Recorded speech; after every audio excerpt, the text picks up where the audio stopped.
Welcome to another aXpire update, this time for week 48 of 2019. This week at aXpire, we've been inching ever closer to the release of Biller. Given the upcoming holiday season, it's important that we get as much as possible done before the break. As you may know, getting things done during the holidays is not particularly easy. Due to this, we're working hard, and we just finalized yet another build of the application which we're currently testing and will improve upon. In Paybox news, development is going strong, and we're also eyeing the possibilities for future phases of the application, which we've already shared some thoughts and mockups of with the aXpire Prime Group. In terms of our other products, we've created a much cleaner reporting dashboard for Resolver, allowing our clients to see crisp and clean overviews of their analytics. We're using Power BI from Microsoft for this, and we'll also be using this product for Biller and more. To summarize, development is going strong, both on the retail and enterprise side of things. We're very excited for our upcoming product launches, and we hope to see the aXpire burn increase as a consequence of our revenues increasing, hopefully by very meaningful amounts.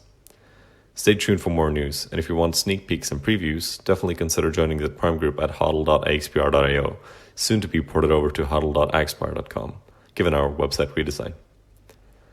That's all for the project side of this week's update. Next, we have This Week in Crypto, bringing a collection of news and happenings from this past week to your attention, as well as giving you our brief opinion on them. In the first news of this week's update, Bakkt, the institutional trading platform with futures contracts and more, hit over $42.5 million in daily volume this week. This happened after a gradual increase in volume, starting from its launch 2 months ago, which was touted as having an embarrassing and unexpected low amount of volume. Well, Bakkt has now proved its naysayers wrong, exponentially increasing their volume, and we expect they'll grow even more. Bakkt is increasing their product lineup, most recently adding custody into their portfolio after approval from the NYDFS. With time, Bakkt could grow into the mammoth which it was initially expected to become relative to the crypto space. Give it time. In other news, one of the, quote, Big Four consulting firms, KPMG, recently announced that they're launching a blockchain-based tracking system in Australia, China, and Japan. This tool is called KPMG Origins and is essentially a supply chain tool which will be used by the likes of food and other goods exporters and more. This is not a brand new invention, but it's always good to see enterprises wake up to the benefits of DLT technology in supply chains and other traditional processes where it yields great benefits. The other members of the Big Four, Deloitte, PwC, and EY, have also expressed interest in blockchain technology, and it'll be interesting to see if any of their respective uses of the technology gains traction. We think it will. In regulatory news, the Indian government is reportedly poised to issue a national blockchain strategy. It was reported in the India Times that India's Ministry of Electronics and Information Technology stated that they were working on a, quote, national-level blockchain framework, after noting the benefits and potential of the technology for a wide array of different sectors. This is interesting news to us as a company that has an office and customer base in India, and while we don't currently offer any blockchain or cryptocurrency-related services there, we'd like to in the future. Paybox, for example, would be very interesting to grow within India if regulatory clarity becomes apparent in the future. For now, however, only blockchain technology itself seems to be the focus, and not the currency aspect of the technology. India is most definitely anti-crypto, but we hope this changes with time. In other enterprise news, IBM has filed a blockchain patent for fighting theft from delivery drones.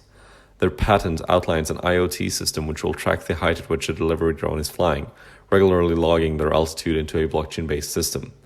If the delivery drone goes below the planned altitude, then a notification will be sent out. It's an interesting system, but not a huge application of blockchain. It's essentially storing altitude, well, receipts on the blockchain. Cool little news story though, but again, not very meaningful. In the last piece of news for this week's update, we have a big one.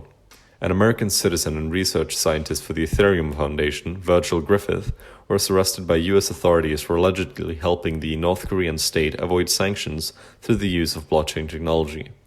Earlier this year, Virgil traveled to a North Korean-hosted blockchain event where he had a talk explaining how to send money and more using blockchain technology.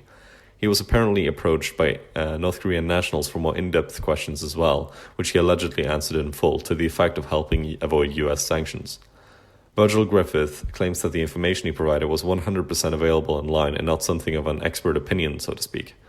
The United States Attorney for the Southern District of New York has a different view, however, stating in an announcement the following, quote, As alleged, Virgil Griffith provided highly technical information to North Korea, knowing that this information could be used to help North Korea launder money and evade sanctions.